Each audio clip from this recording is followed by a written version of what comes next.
Hello, everybody. Thanks for tuning in to Awakening with the Girls. Hi, everybody. Shannon Shine here with another episode of Awakening with the Girls. I believe many of you will be really excited for today's episode. I just can intuitively feel we have some discussion topics that I know many of you have been asking about. So today I have Sarah. Can you go ahead, introduce yourself a little bit more, and tell us about what makes you you? Hi, everybody. I am Sarah Hall, and I am an angel channeler and healer. I have been working with the angels for a long time, and professionally started healing with them about over a decade ago. And during that time, I've learned so many wonderful things from them, and I just have this great passion for sharing with the world and helping people to discover a truly loving relationship with themselves and with this world that we live in. So I'm very excited to be sharing and talking with you about all that good stuff today. Beautiful. For those of you who don't know, Sarah actually has a show of her own on Bring Me to Life Network called Through the Eyes of the Angels. It is one of our top shows, and I'm super excited to have you kind of cross-featured over here on the Awakening with the Girls. And many of our listeners are actually really curious about the angels. But before we dive even deeper into the angels and what they have to offer us, part of the reason I created Awakening with the Girls is to help others realize they're not so crazy when they start having these more spiritual connections. So I'm kind of curious, what was some of your earlier experiences? What was your spiritual journey like into finding that you had a connection with the angels? Wow, yes, I know that is such a universal experience, and so many people are having more and more opportunities just like that, where they're opening up in their sensitivity.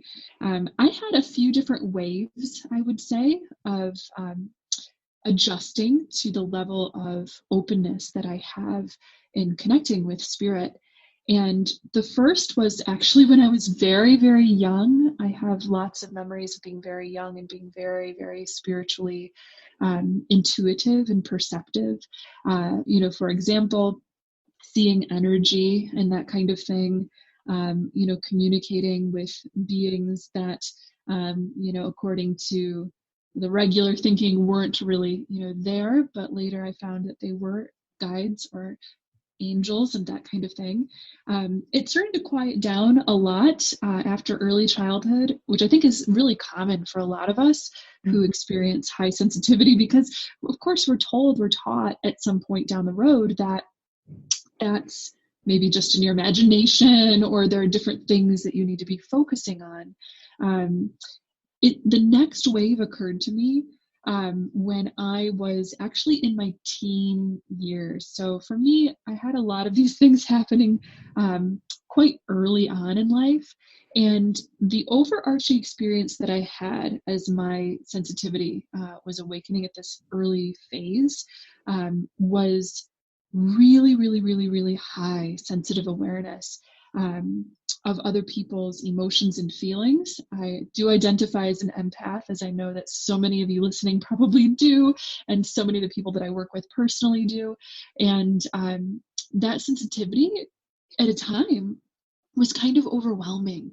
There was an overwhelm to it, to where, when I was out in public places where there's busyness and there's a lot of energy going around, it was like a cacophony of so many different, of other people's intentions and emotions and feelings and so forth, kind of all coming in at once.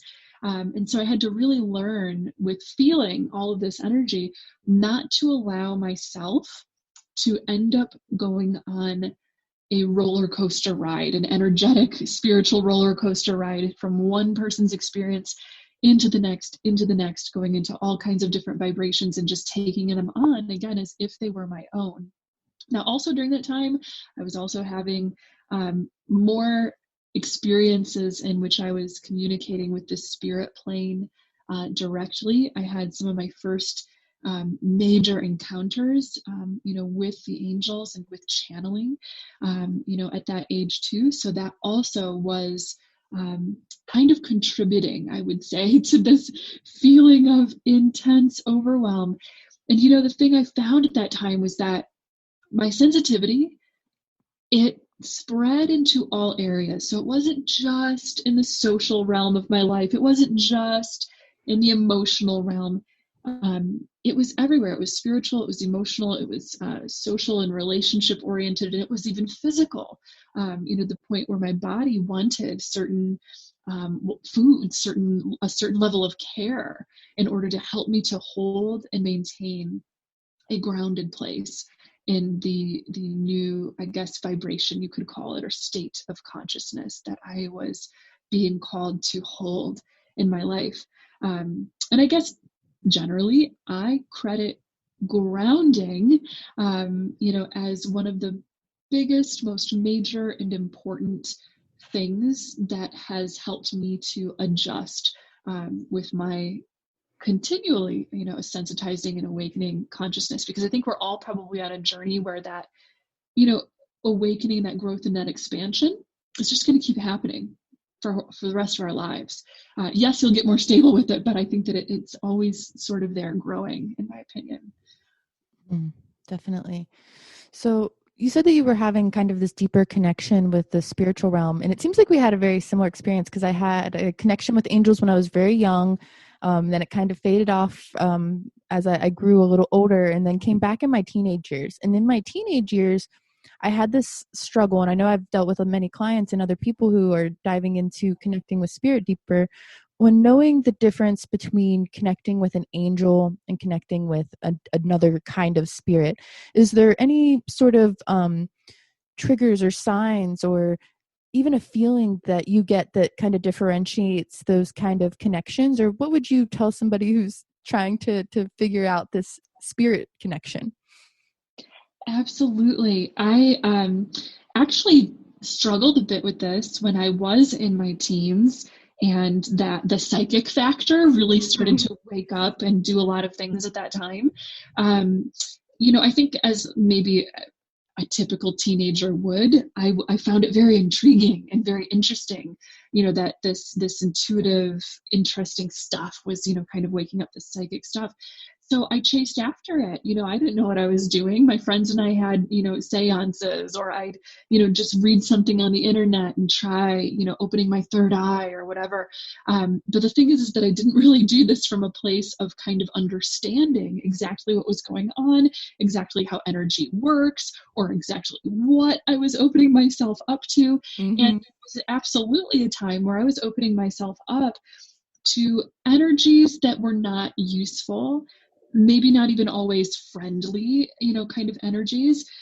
Sometimes, just connecting with spiritual, I guess, entities, you could say, that just kind of gave me a heavy, sort of feeling, because I wasn't holding an intention that said, I want to connect with light and love and angels only. I want to connect for a purpose, to receive wisdom or to do X, Y, or Z.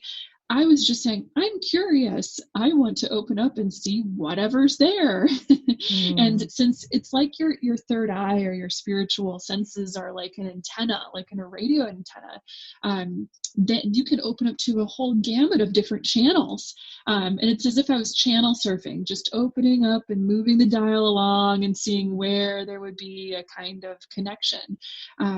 So I had some issues with that. And you'll notice that if you're connecting with spiritual beings who are maybe not helpful, not useful, not there to necessarily guide your path, or whatever, you'll get a feeling. You'll get a heavier kind of feeling. Sometimes people will feel uncomfortable in their body, or they'll start to feel a little bit emotionally uncomfortable.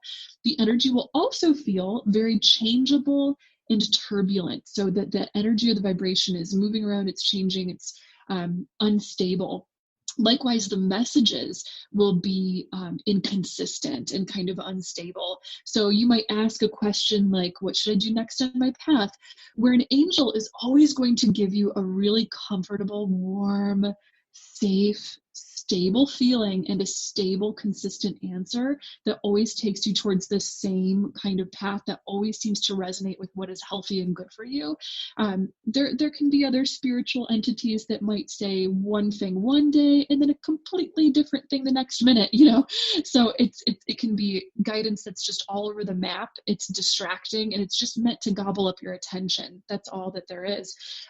So I've always taught people, and actually this is the reason why I got into connecting with angels so closely, that if you're finding that your spiritual gifts are waking up, you have a passion, for wanting to open up your spiritual gifts, specifically call upon a spiritual guide that is of light, of love, and that has a higher kind of wisdom, where that guide is going to be able to directly lead you to your highest good. They're connected to that.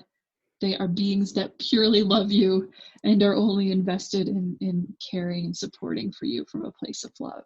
Yes, that intention I found is really so key, because like you said, when we were younger, I know I did the same thing. I was so intrigued by it and I was like, man, I feel like I'm receiving this message inside of me that I know isn't me, because it's this knowledge that's like beyond anything I had ever been really taught. And I think that when we all start waking up, we start feeling that, and sometimes our ego gets in the way with it a little bit, but getting that intention set for what messages we truly want to receive so we're not distracted has been really key.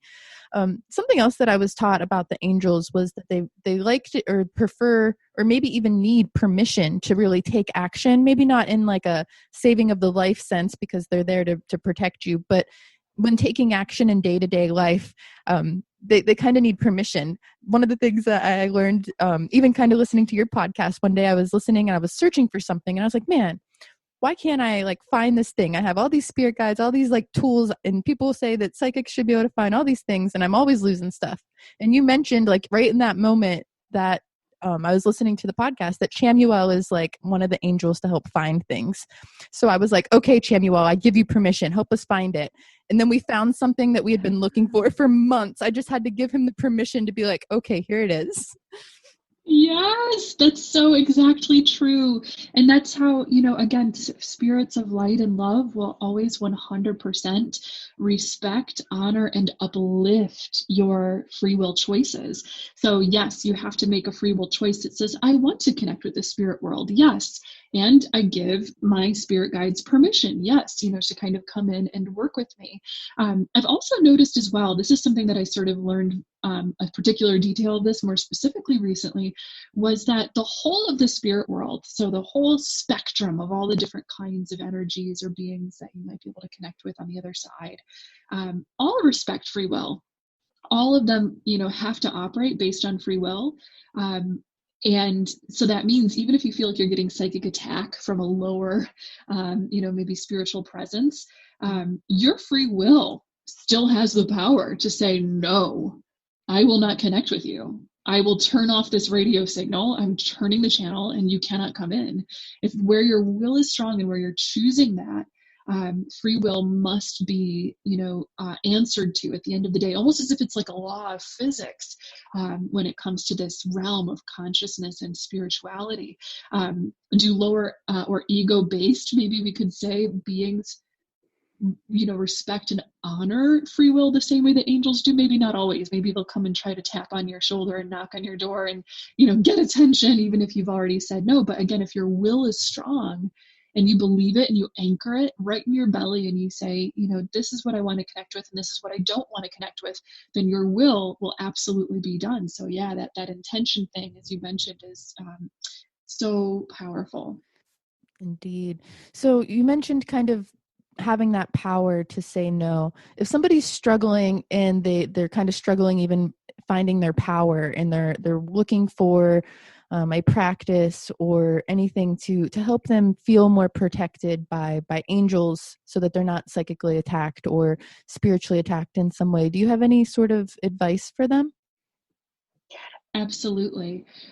Change your relationship with yourself at that point, because when we have a hard time feeling connected to our power, so in other words, we might command or hold the intention really strong in our heart and mind of, I choose to be, connected with light and love. I choose to manifest, loving relationships, whether it's with the spirit world or whether it's with others.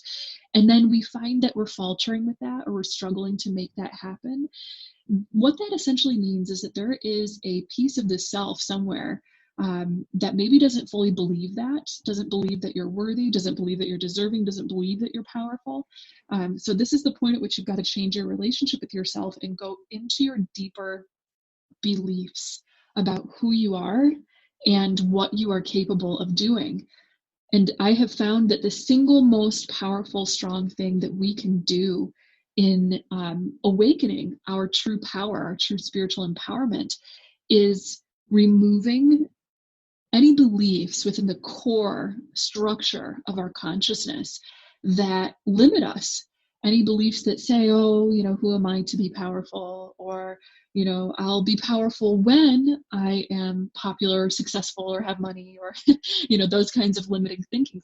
If we can eliminate that and instead anchor our beliefs, anchor the way that we see the world and the way that we see our identity in the divine, in God or in source, by saying, I am unconditionally powerful. I am unconditionally loved because I am love itself, because I'm aligned with the source of this universe. If we, kind of align our identity, our sense of our identity, our beliefs, our relationship with ourselves, with our actual true spiritual identity as, an unlimited expression of source, then you start to see that empowerment happens, that you've got the ability to choose to anchor your light and your vibration wherever you want it to be anchored.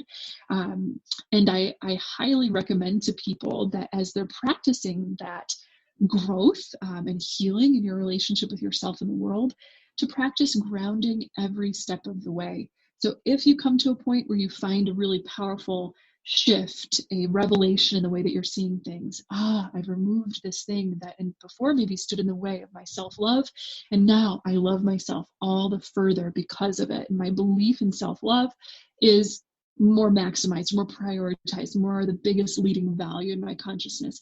If you've achieved that, ground it, my friends. And how do you ground it? You ground it by taking action steps. Do something physical and actionable in this earthly world, or do something that honors that new state in your physical body, even in whatever way you can, so that we've got a sense that this is my strong earth rooted reality. It's right here in my body. It's right here, right now. Oh, I really love that. I think it's such a powerful message for people right now, because it's so easy to get off of our focus and our mission of being the best version of us we can be, with the world constantly shifting. So that getting grounded has been so key for me, many of my clients, my peers, my friends, my family. So thank you for sharing that. We actually had a question sent in, kind of just generic question about the angels. I feel like you would be able to help with. And this, you've kind of touched on it earlier in our discussion, but our viewer asked, I want to figure out how to know if working with angels is actually something that's calling out to you or me, especially if you don't have experiences like seeing or feeling their light like others that connect with angels do. How do you know if an angel is there if you don't know where to start, but you want to form a relationship with them anyway? So from personal experience, I know that this listener is somebody who is really struggling to even figure out how she intuitively connects. So I know that that's probably something many people want to do, but they just have this expectation that they're going to see or feel something a certain way. Do you have any suggestions on where to even get started? Yes, I have two things that I think are really important to know with regard to this. The first is that your angels are actually always with you. So all of us, regardless of who we are, where we come from, any of that, all of us have guardian angels. Every single human being does. And those guardian angels are focusing on you. They're giving you attention 24/7 all the time. So as we talked about before, if you give them permission to work with you a little bit more closely, and you say, yes, I give you permission to send me a sign, show me who you are, introduce yourself. Start with that, knowing that the angels are already with you. Yes, they are working with you. And if you give them permission and set the intention, they'll work with you more consciously, more closely, more in a way that you're relating to it right back. Now, the second thing that I think is really important to know when it comes to opening up this intuitive spiritual connection is that everything that you receive intuitively comes through your own consciousness. It comes through your own consciousness. I'd like you to picture this. Picture a level of consciousness that represents your regular, everyday thinking conscious mind. This is where, our inner monologue might occur in our everyday thinking lives. Then I want you to imagine that there's a level deeper, sort of like we're going deeper into the water. There's a level deeper, and there we have the unconscious mind, the subconscious. It's this big, vast, beautiful realm where our mind is absorbing so many, many, many things in the world around us that we're not always completely consciously aware of. It's recording information, it's storing it, it holds on to memories, it holds on to emotional impressions that maybe we've had that color our overall perspective and feeling on life. At an even deeper level, it holds our beliefs. The deeper level of the unconscious mind, it holds the core beliefs that kind of make up the structure of what we believe we are and our lives are. And as we get into these unconscious realms, this is an area that you explore when you're doing things, for example, like dreaming at night when you're sleeping. You're relating with, the unconscious mind, and in that place, you are oftentimes working to heal or understand things a little bit better. You're doing all kinds of different things. I want you to go one level even deeper now from your unconscious mind into a shared conscious space. This is a shared conscious space that all of us have. Every single human being, regardless of who you are, this is 100% universal. We all have a heart that's beating and pumping blood through our bodies. We all have this even deeper conscious space that is shared with all human beings that are around us, probably most closely with the human beings that are closest to us, but also that shared conscious space is a space through which we can connect with other beings such as the angels and so forth, spirits of the earth or animal spirits, anything that you can think of. This is where your unconscious mind blurs and connects in with the spirit world. So if you can imagine these things, we have now traveled from your conscious mind, where all of your regular everyday personal thoughts are, down into a portal that takes us straight into the spirit world. So the spirit world has a doorway that is inside of you. You access all of these things inside of you. Now, if you want to get intuitive spiritual information, you're therefore not looking outside of you for those signs. You're not looking for, hearing usually a voice that is outside of you in the same way that you're hearing my voice talk to you, over this, podcast, and it's coming through the air or the headphones, and then you're receiving it into your head that way. It's different than relating with senses that we have in the physical world. The spiritual world, these are all senses that come from the opposite direction. They come from deep inside, then they must travel through your subconscious mind, making it through the labyrinth of your beliefs, the kaleidoscope of what you feel you believe about this world, and then make it all the way up to your conscious mind. So this is where, once again, I say that the most effective and important thing that you can possibly do to clear and awaken and open your spiritual, intuitive psychic abilities is to heal and uplift and clear your relationship with yourself.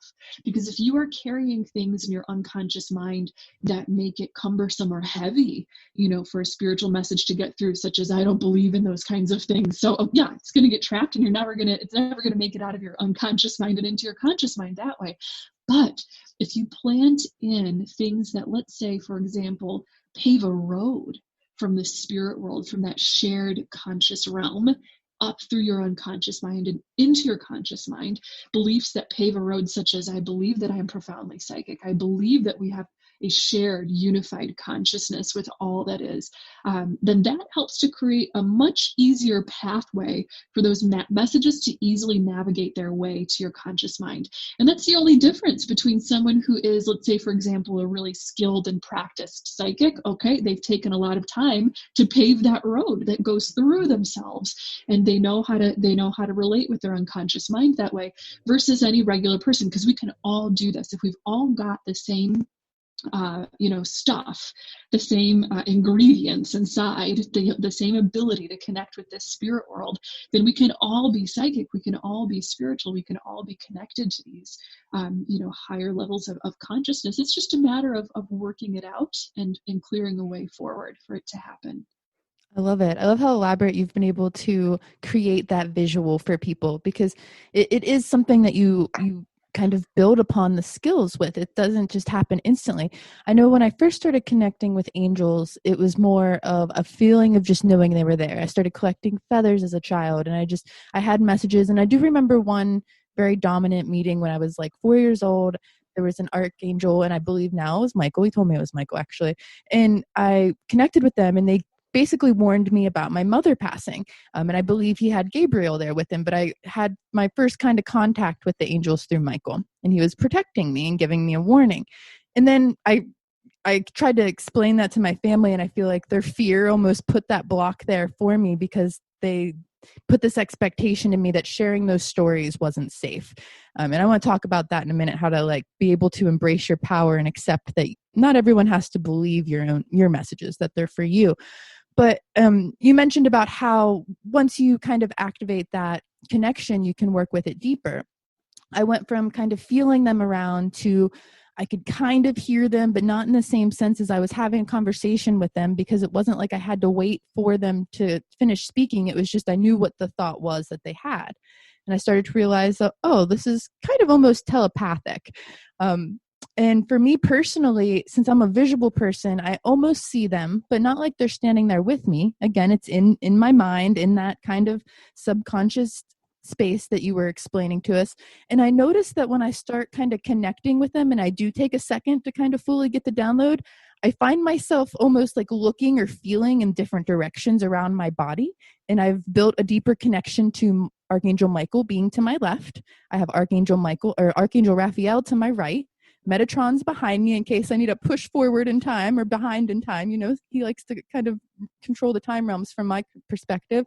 And then I have Ariel or Uriel in front of me with like a confidence and like kind of leading the way. So I've almost given them these spaces around me as a council. And it was something I had to develop over years. And I didn't even realize I was doing it until my friends started to be like, why do you always look to your left when you were like waiting for to say something? And I was like, oh, I guess I'm like kind of waiting on my Archangel Michael to give me that reminder that it's okay, or make sure that this is a protected space for me to speak about something that maybe I'm being channeled.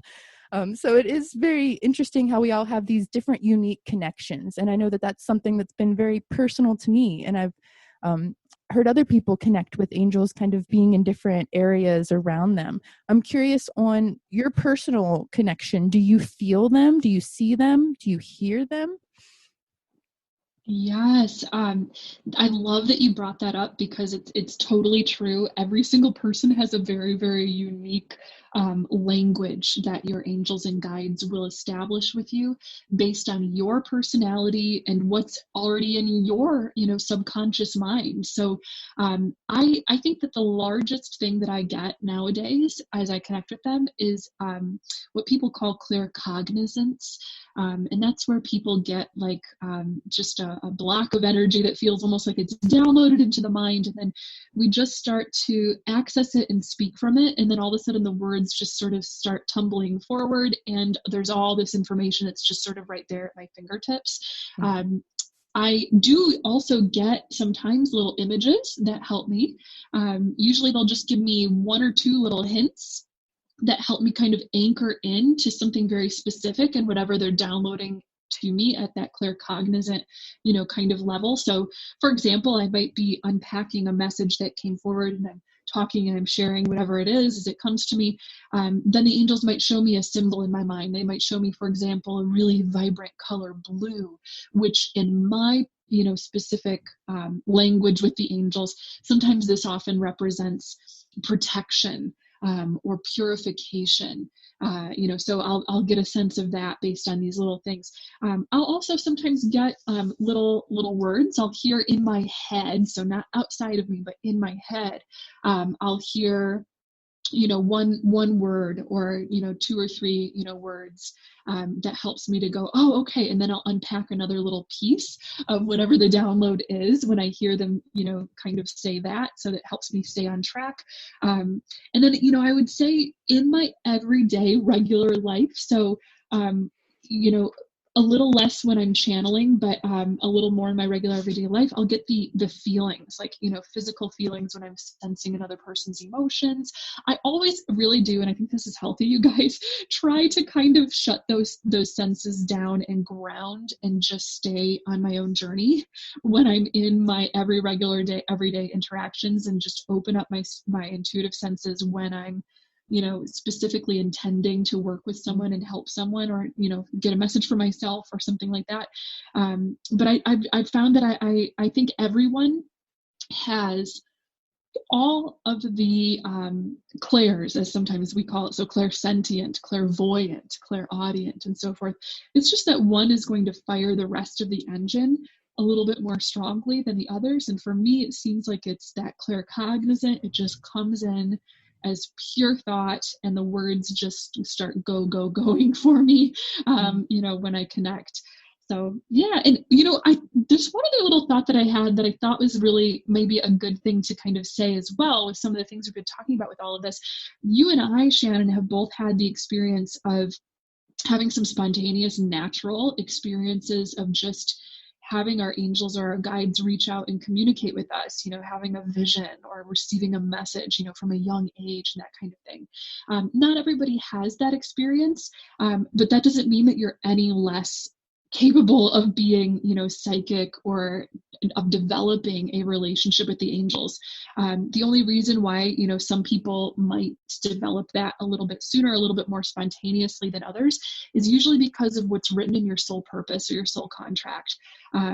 Sometimes people, maybe like yourself, Shannon, you might identify with this, are a little bit of an older soul. So their soul has had time to practice paving that road between the conscious and unconscious and spirit world mind, in previous lifetimes. So the skill is maybe already there, and you're just picking up, and in this lifetime trying to remember how to use the infrastructure that you've already built. So again, anyone can build that infrastructure, anyone can do this. I thought it was important to say that, since I don't know if everyone's had experiences of connecting when they were young or spontaneously like we did.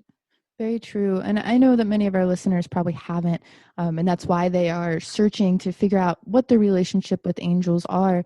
I found that a lot of what pushed me in that direction too was that I experienced the loss and death at a very young age, and it made me very curious about the spirit world and wanting to find that deeper connection, because I was surrounded by people who didn't know what they believed happened. And being somebody who was introduced to the death of my mother at 6 years old, I had to kind of explore how I was going to stay connected with her. And I had that experience with the angel that was like, there's something here, there's something beyond this, before she passed, and kind of gave me that warning. And I know not everybody has that, but I found that when they lose somebody, they're often searching for that connection. Yes, that's so profound. And that's another amazing example of what was in, your soul contract. There was something in, what your soul agreed to sign up and experience in this lifetime with the soulmate that is your mother and your father, to, what you would do and what you were meant to experience here. And gosh, boy, did it ever make a beautiful difference, I think it seems, in awakening your the consciousness you were meant to share with the world from that young age. So yeah, that's beautiful. Thank you for sharing that. Yeah, it definitely gave me a different sense of purpose. And I think having the connection before my mom passed definitely proved that it was a part of my soul path, because Michael basically told me, like, this is your warning to know that your mom's not going to be around all the time, and that you're going to be able to connect with her still. So you're going to remind everybody in your family that this isn't the end. And I was trying to tell my family that. Obviously, it wasn't something that my mom or my grandmother needed or wanted to hear at that moment, but I was too young to kind of know, when to share the angels' messages, when they're supposed to be personal, all of those things. So that's kind of something else I wanted to dive into, is how do you navigate sharing your messages as somebody who channels for people through readings and it probably works with people who are also kind of activating this? I get a lot of people that are like, I feel like I've got a message from spirit that somebody's maybe going to pass or that they're going to have this life-changing thing, and I don't know if I should warn them. I don't know how to help them, but I got this message and nobody believes I'm talking to angels. They just like don't know what to even do, and no one around them is in belief. Do you have any advice for that? Yeah.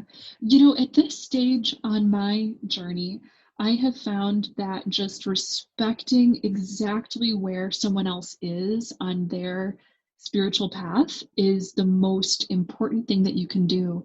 And sometimes respecting where someone else is means that we have to respect, okay, maybe they don't believe in all of this stuff yet. Maybe this is outside of their comfort zone, and it's not your responsibility to share a message with them and to make them learn or understand something that they're just not going to choose to do. So just like we were talking about, free will and intention before, it is up to every single soul on their own journey to make the choice to grow, to learn, to complete their purpose in this life. And, if they're in a place where they are open to those things and they're asking or they're seeking, spiritual guidance, they've come to me for a reading or something like that, then of course I share the messages with them because I respect that they are ready. They're asking for it. This is what they want. I almost never give unsolicited guidance from the angels. I instead just try to practice non-attachment, honestly, to where other people are on their spiritual path, because I find that that's incredibly respectful of the fact that they've got to learn their own spiritual lessons and that they're capable of learning those spiritual lessons on their own. I've also seen that, I think generally when people try to kind of speak up and say, I want you to see it the way that I see it, so, this is the message that I got, but the other person's not comfortable, it really is just going to open you up to sometimes not so great energy. There's no need to open yourself up to someone else's pain or criticism, because what you're doing essentially in that moment is potentially, maybe again, if they're not open and they're not willing, you're putting pressure on them that they're not ready to receive, and that pressure is creating an effect, and the effect kind of goes like this. It's like they're at a particular place, vibrationally, and you're saying, I want you to go all the way up here. I want you to go up 36 flights of stairs to this other place where I'm perceiving and seeing it, and they're saying, oh my gosh, it's going to take so much work. I've got to climb all of those stairs, and that how will I ever do it, or how will I ever even find the staircase that feels, or I don't even believe the staircase is there, and that feels like there's a pressure there. It feels uncomfortable, and it feels like almost a disturbance of trying to push them left or right or wherever. Instead, if I'm getting a specific strong intuitive hit that a certain person maybe feels a particular way, or that there's something going on in their life, I use that as personal information, that guidance that spirit has given me, in order to expand my ability to be in a loving, kind, and understanding, compassionate place with them. So I'll just take what I know, and instead of putting it in their face and saying, hey, this is what spirit says about you, and I know all this stuff about you, blah, blah, blah. Instead, I just listen to them with kindness.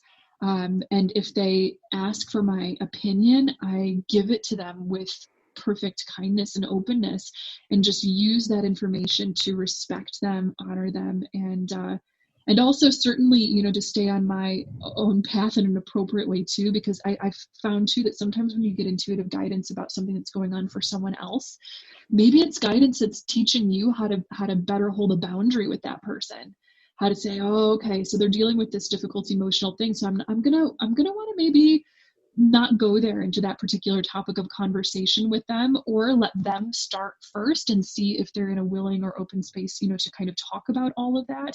I'm going to give them a wide, respectful berth when it comes to that, that area, and just again, stay completely on my own spiritual journey, respecting that they are fully capable of being on their spiritual journey.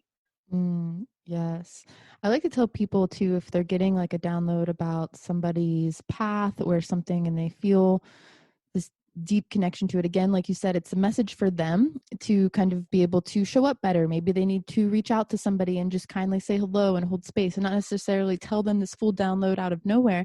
But it's also kind of like the rules of time traveling. You don't want to alter somebody's lifetime by giving them this download that you don't necessarily have full proof of, that the angels were just giving you kind of a warning or a glimpse of what could happen.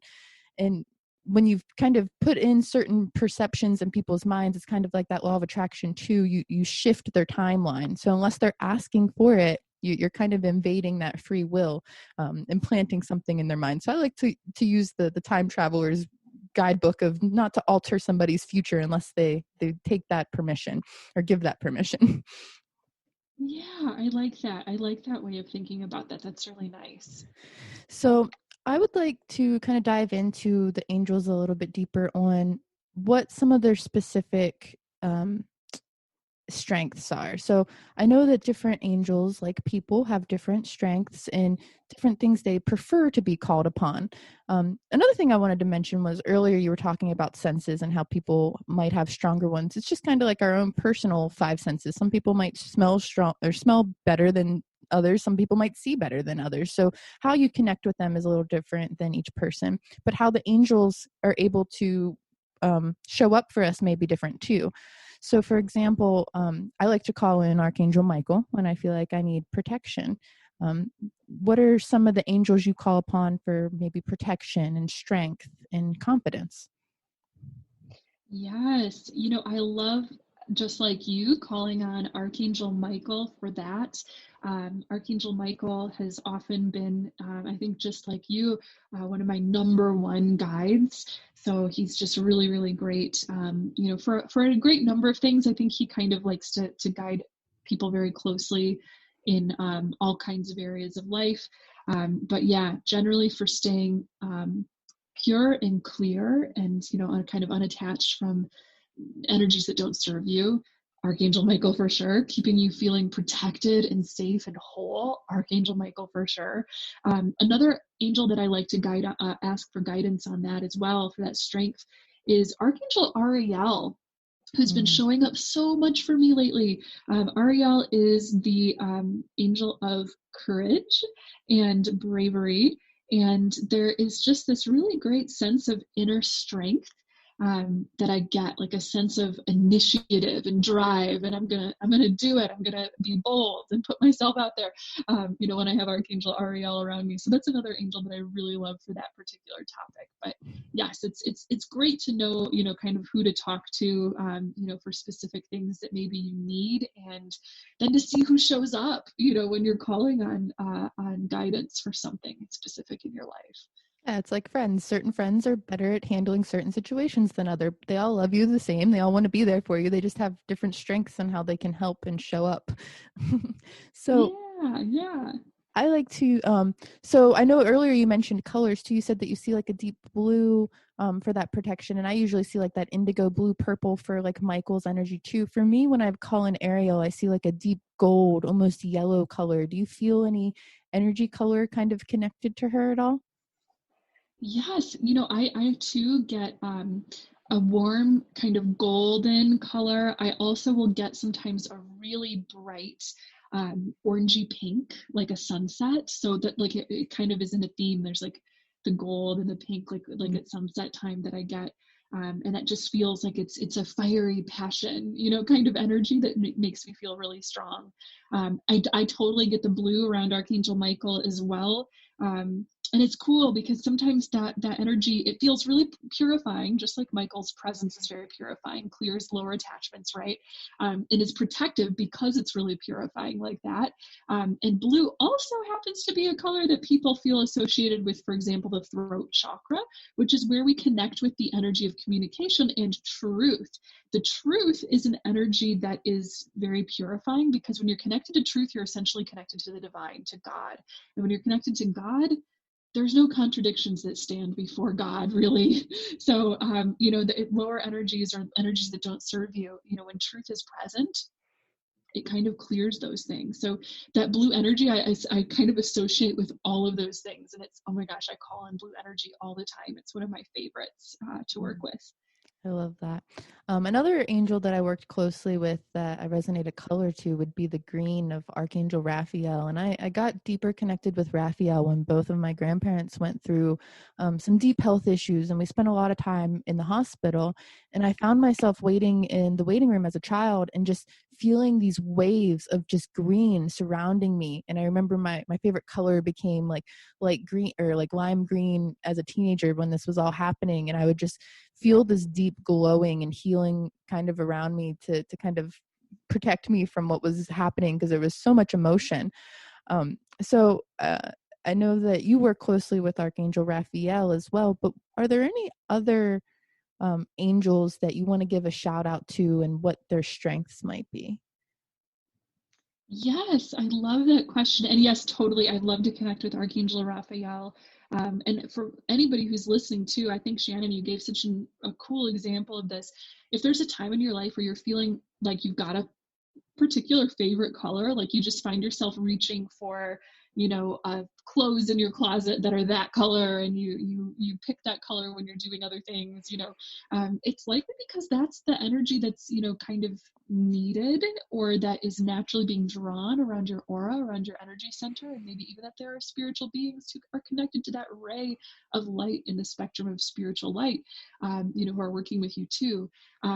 Another angel who comes to mind really strongly that maybe I certainly don't talk about, quite as often as some of my other key angels that I work with, is Archangel Raguel.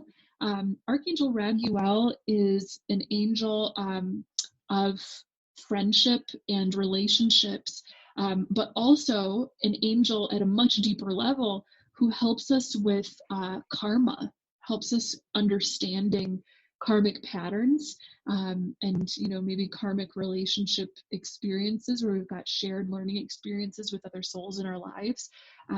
Archangel Raguel is amazing. He helps with creating greater harmony and balance, essentially, with helping us to understand sometimes the spiritual purpose behind the big life lessons that we have, and thereby kind of expands our ability to be compassionate with other people. If Raguel is really great at teaching us how to relate with other people, then that's all boils down to compassion and empathy in the end. So this is a fantastic angel for helping us to kind of understand, really the collective nature of our consciousness. We're unified, and that unification is where the compassion comes from, and what brings us together in a way that can be harmonious and balanced. So I thought it'd be nice to shout out Archangel Raguel, because I think he's just maybe under talked about, and so powerful, so amazing to work with. And so very much needed right in this time. I give him permission to help so many people in my life become more compassionate, understanding of each other, and come together. I think we all need that right Yes, now. One more that I feel like agreed. tapping on my shoulder is Archangel Metatron. He's like, hey, don't forget about me. I like to use Metatron to kind of help me stay on track, and he's kind of my timekeeper. When I'm running late, I ask him to make sure I'm not missing anything, or to get me there right in the perfect timing, as well as to just kind of lead me to where I need to be in whatever moment in time. I'm curious, how do you work with Archangel Metatron, if you do? Yes, I love working with Archangel Metatron. I work with Archangel Metatron a whole lot in my energy healing work. So when I do angelic, channeled healing with my clients, for example, I'll oftentimes call in Archangel Metatron, and I've noticed that he is really helpful with higher consciousness. Which I think kind of goes along with, understanding and moving time and that kind of thing. But higher consciousness, so helping people who are in the midst of needing to adjust, doing just what we've been talking about this whole time, to adjust to higher levels of awareness, or higher vibrational frequencies, and being able to anchor them into our lives. Metatron is so good at helping us to do that. When I work with him in my energy work, I also witness him bringing forward a lot of sacred geometric structures, when we are, kind of connecting. And the geometry he seems to place around people's spiritual energy bodies as oftentimes containers of whatever healing we just achieved. So if, let's say, for example, someone just really made a breakthrough in, forgiving someone, let's say, for a painful experience of the past. Metatron will often place a little geometric, almost shield and space holder around the person's heart, around their energy field, to help to say, okay, I'm going to help you to maintain this state of freedom that you've developed through this forgiveness. Because what we know is that the human consciousness, the human system works in cycles and rhythms and patterns. So it's easy for us to create habits around something. And I think we've all experienced this where, maybe we make peace with something, or we take a step forward, but then, we get triggered the next day and then we take another step back because the old, neurological pattern just fires in our brain again. And we remember that old, feeling that we had. Well, Metatron keeps you on track and helping you to make sure that you become aware of, oh, okay, that old neural pathway is firing up again, and I'm feeling that same, maybe grudge or, lack of self-confidence or whatever it was that I wanted to clear. I'm aware of it now. I'll take a deep breath, and I'm going to anchor right back into that state of maybe peace or more clarity that I am aiming to develop as the main foundation in my life now. Yes, and Metatron's been coming in so strongly with that sacred geometry around the globe. It's become kind of an imprint in the art community, as many people are starting to incorporate it in their art. I feel like they're diving into this deeper connection with Metatron and trying to share his messages of healing through symbolism worldwide. So I've loved seeing that movement kind of grow and branch out into people who may not even realize they're getting angel healing and protection from those symbols. Yes, they are. I love it. I love it. And it really is. It's a structure. It's a structure that holds things, in place. And that's needed in our paradigm. We're restructuring and changing a lot of things, and having the right infrastructure for it is what helps keep us on track and support it as we go forward. Beautiful. Well, I know you have all kinds of amazing offerings and practices and other advice available on Awakening with or through the Eyes of the Angels, because you're on Awakening with the Girls right now. So a question I like to ask while I'm on Awakening with the Girls, though, is, are there any sort of resources, movies, books, or otherwise that you may suggest to others to kind of look into, whether it's connected with the angels or just spirituality in general? Yes, I love that question. Well, yes, as you all already know, you can tune into my podcast Through the Eyes of the Angels, where every month I share some angel messages on different kinds of topics. I also have a few different online courses that I've created that are channeled with the help of the angels. I take time to channel all the lessons and the messages and the guided meditations and so forth on these courses that are really more like healing journeys that just kind of help people to learn how to connect deeply and directly with the angels in a long-term way, so that they can kind of make bigger shifts. They can work towards bigger kinds of goals. So if anybody's interested in doing anything like that, I do have courses available on my website at sarahhall.com. And big hint, we'll be releasing a new one actually this summer. So keep your eyes peeled, and I'll be sharing a little bit more information about that later. Otherwise, I'd like to say, regarding books, there's one that's always, kind of come back to me time and again, that's just always offered more depth of insight and just really, really interesting, healing, energy. And it's Eckhart Tolle's A New Earth. I really love that one. I'm sure maybe a few of you who are listening who are already familiar with him, maybe have read even some of his other books as well. But I like to recommend that one from time to time to people, just because it's such a great way of getting to the back to the most pure, basic, we'll say basic, if you could call it that, miracle of who and what we are. Entering into the present moment, as Eckhart, kind of teaches us, is one of the most important and magical, powerful things that we can do for experiencing God, experiencing truth, now, and thereby also liberating ourselves from the things that can cause disharmony or discomfort in our lives. So I've taken a lot of inspiration and personal healing on my own path, in the past as I've grown from that book, and from certainly many other different authors and teachers.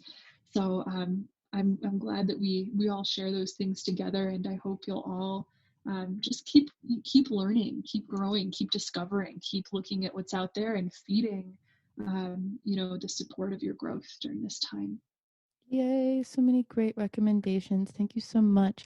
I've really enjoyed having you here and getting to connect with you and the angels in a deeper way.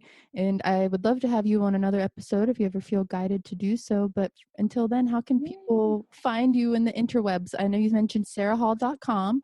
What social media platforms can people find you at? Yes, you guys can also find me on YouTube. You can find me on Instagram and Facebook and Twitter, and that'll just be at Sarah Hall 444. And do keep in touch. Come by, leave me a comment, send me a message. I am always so honored and overjoyed to be able to have the opportunity to communicate with you guys and, send you little supportive tips from the angels whenever I get them coming through me. And it's an honor. It's an honor to connect. Yay. Well, check out her website, sign up for an angel reading, check out the courses.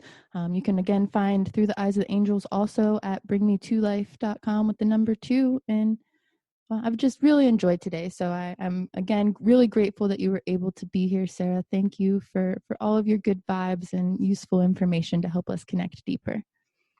Thank you, Shannon. It was such a great time to be on here with you. It was so exciting. And I do hope to be back on in the future again. That would be lovely. So thank you so much. Well, we will get on that. And for those of you listening, I hope you give it a share so other people can check out these amazing messages and connect with their angels deeper as well. And until then, stay awake, shine on always. Bye.